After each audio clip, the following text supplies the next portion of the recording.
Hello बच्चों, good morning.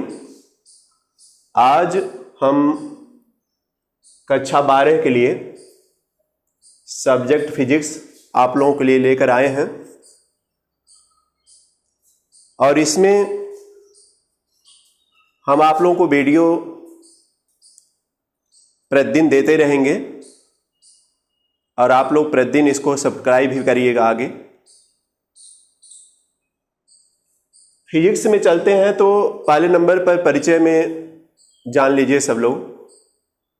अगर देखा जाए तो भौतिक विज्ञान जो शब्द लिया गया है लैटिन भाषा का शब्द है जिसका अर्थ होता है प्रकृति। यानी जितनी भी प्राकृतिक घटनाएं हैं या प्रकृति के अंतर्गत जो भी घटनाएं होती हैं वे सभी देखा जाए तो भौतिक विज्ञान के अंतर्गत आती हैं। इसके बाद अब चूंकि समय कम है इस वजह से हम लेसन स्टार्ट कर दे रहे हैं। लेसन आपका फर्स्ट मिलेगा कूलाम का नियम तथा वैद्युत क्षेत्र।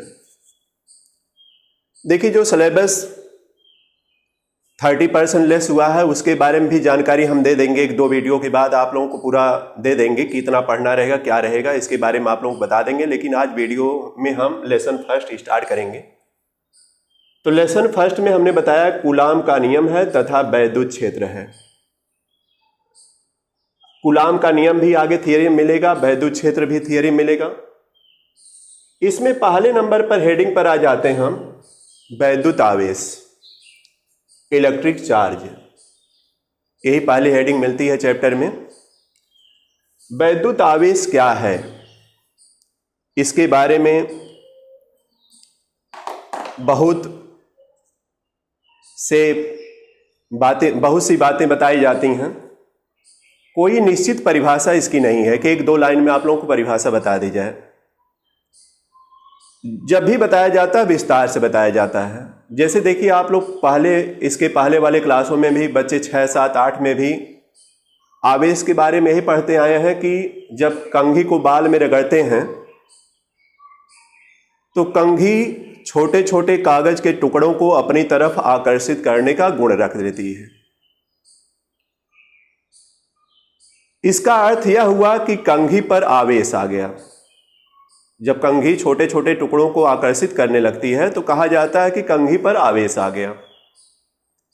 इसी तरह आप अंबर नामक पदार्थ होता है उसको जब ऊन पर रगड़ा जाता है तो उसमें भी कागज के छोटे छोटे टुकड़ों को आकर्षित करने का गुण पाया जाता है। तो कहा जाता है कि यह भी पदार्थ आवेशित हो गया। यह जो आवेश आता है यह दो प्रकार का होता है। यह आवेश दो प्रकार का होता है। एक धन आवेश होता है, यानी पहला जो आवेश हुआ वह धन आवेश रहेगा जिसको आप पॉजिटिव चार्ज बोलते हैं, पॉजिटिव चार्ज बोलेंगे। और दूसरा होता है ऋण आवेश जिसको आप बोलते हैं निगेटिव चार्ज। निगेटिव चार्ज यहां लिख देना है, निगेटिव चार्ज है। तो हमने बताया कि कोई भी पदार्थ जब किसी चीज पर रगड़ा जाता है तो एक पर धनावेश आ जाएगा और एक पर ऋण आवेश आ जाएगा। यह धन आवेश ऋण आवेश कैसे आता है इसके बारे में अगर आप समझना चाहते हैं तो इसके बारे में यही बताया जाता है कि जब कंघी को बाल में रगड़ते हैं तो कंघी से हो सकता है कुछ इलेक्ट्रॉन बाल में चले गए हों। यदि ऐसी कंडीशन है कि कंघी से इलेक्ट्रॉन अगर बाल में गए हैं तो कंघी पर धन आवेश आएगा और बाल पर ऋण आवेश आ जाएगा। और यदि ऐसा भी हो सकता है कि बाल से कुछ इलेक्ट्रॉन कंघी में चले गए हों। यदि ऐसा होता है तो विपरीत चार्ज दोनों पर रहेगा। इसको समझ लीजिएगा। यानी एक पर धन आवेश और एक पर ऋण आवेश आना है। जितना एक पर धन आवेश रहेगा उतना एक पर क्या रहेगा, ऋण आवेश आएगा। जितना एक पर धन आवेश रहेगा उतना ही दूसरे पर ऋण आवेश आएगा। अगर धन आवेश ऋण आवेश की बारे में अगर केमिस्ट्री में कुछ देरी के लिए हम लोग चलते हैं तो जैसे आपको सोडियम मिलता है, सोडियम का एटॉमिक नंबर है 11 है, इसका अगर इलेक्ट्रॉनिक विन्यास करते हैं तो 281 आता है। और जब यही सोडियम एक इलेक्ट्रॉन यही बाह्य कोश का जो इलेक्ट्रॉन है वह त्याग कर देगा तो यह Na+ बना लेता है। देखिए इस पर धन आवेश आ गया, और जब धन आवेश आ जाएगा तो इसका जो इलेक्ट्रॉनिक विन्यास बचेगा वह 2,8 केवल हो जाएगा। तो देखिए इस पर धन आवेश आ गया। कैसे धन आवेश आया? जब यह एक इलेक्ट्रॉन त्याग किया है। अगर यह क्लोरीन जैसे देख लीजिए, क्लोरीन का एटॉमिक नंबर 17 होता है, इसका 287 है, तो इसमें एक इलेक्ट्रॉन की कमी है 8 बनाने में। अगर यह इलेक्ट्रॉन ग्रहण कर लेता है तो Cl-1 बन जाता है, और इसका इलेक्ट्रॉनिक विन्यास जब करते हैं तो 2,8 आ जाता है। तो देखिए केमिस्ट्री में ऐसे भी समझाया जाता है कि इस पर प्लस आवेश आ गया, इस पर माइनस आवेश आ गया। इसी तरह वैद्युत आवेश के बारे में भी जब कहा जाता है कि एक पदार्थ दूसरे पर रगड़ा जाता है तो एक पर धन आवेश आएगा और एक पर ऋण आवेश आएगा।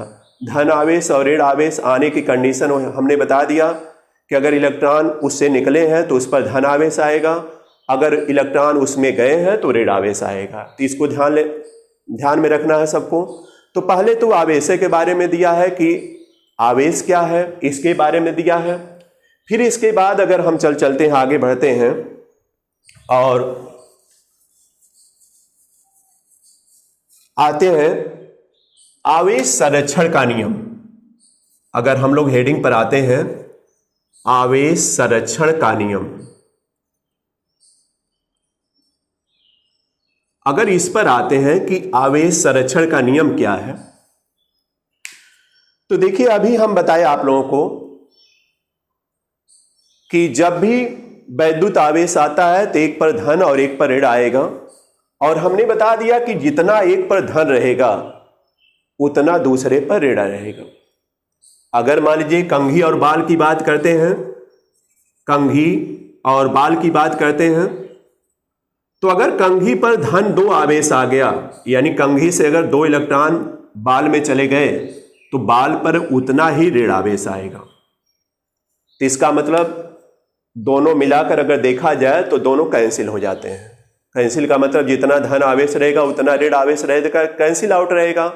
और शुरू में भी देखा जाए जब कंघी को बाल में नहीं रगड़ा गया था, जब कंघी को बाल में नहीं रगड़े थे तब भी दोनों विद्युत उदासीन था, किसी पर धन या किसी पर ऋण आवेश नहीं था। वो तो रगड़ने पर धन आया, ऋण आवेश आया, फिर उसके बाद दोनों मिलाया जा रहा है तो कैंसिल आउट हो जा रहे हैं, यानी उदासीन हो जा रहे हैं। इसका मतलब है कि जो आवेश पहले था वह अब भी उसी तरह रहेगा। तो आवेश संरक्षण के नियम में यही बोलते हैं कि आवेश को ना तो उत्पन्न किया जा सकता है और ना ही नष्ट किया जा सकता है, बस इसे केवल एक रूप से दूसरे रूप का मतलब है कि धन आवेश से ऋण आवेश बदल जाता है, ऋण आवेश से धन आवेश में बदल जाता है। इसी तरह इसका जो है अगर देखा जाए तो कॉम्बिनेशन चलता रहता है। इसलिए कहा जाता है कि यह आवेश हमेशा संरक्षित रहेगा, ना तो आवेश को उत्पन्न किया जा सकता और ना ही आवेश को नष्ट किया जा सकता है।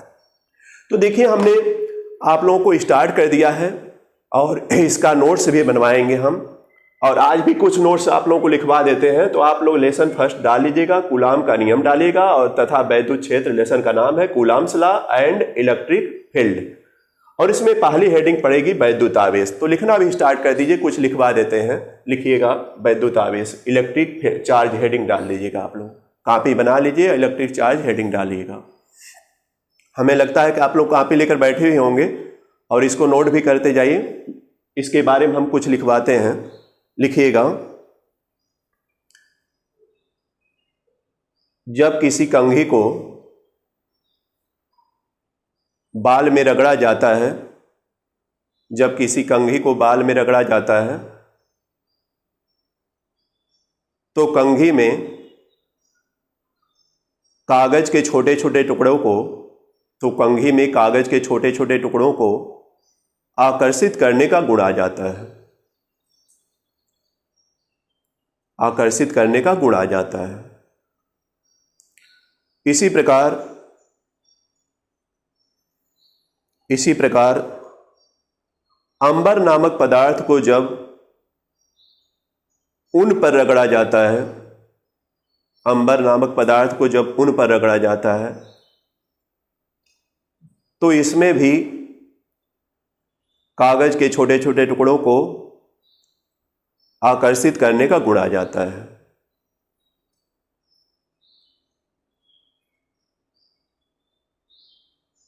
आकर्षित करने का गुण आ जाता है।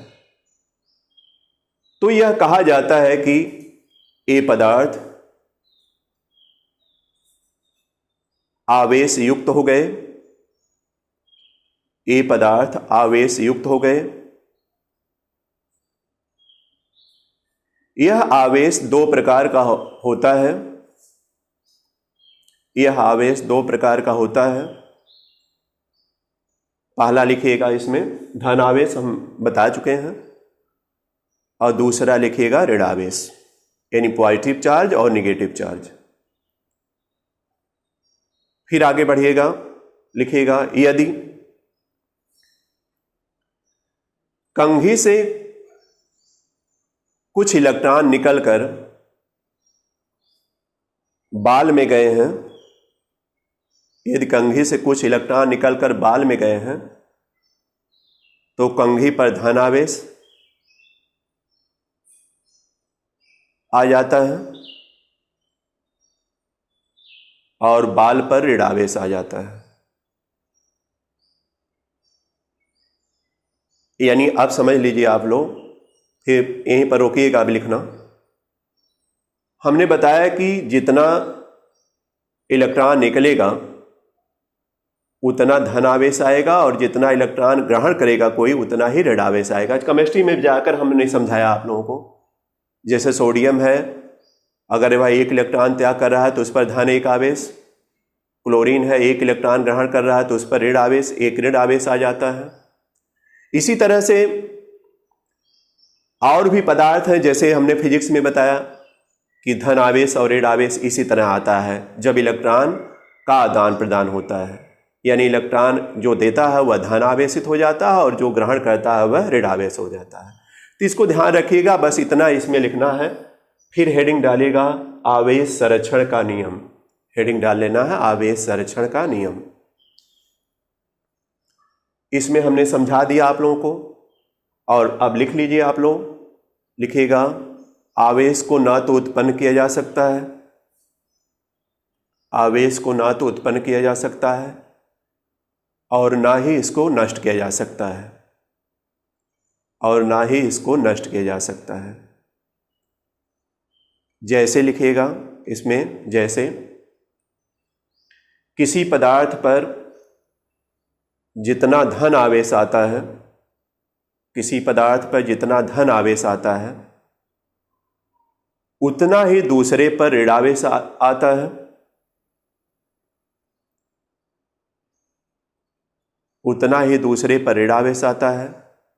यदि दोनों संयुक्त किया जाए, यानी दोनों लिखिएगा, यदि दोनों संयुक्त कर लिया जाए तो कुल आवेश कुल आवेश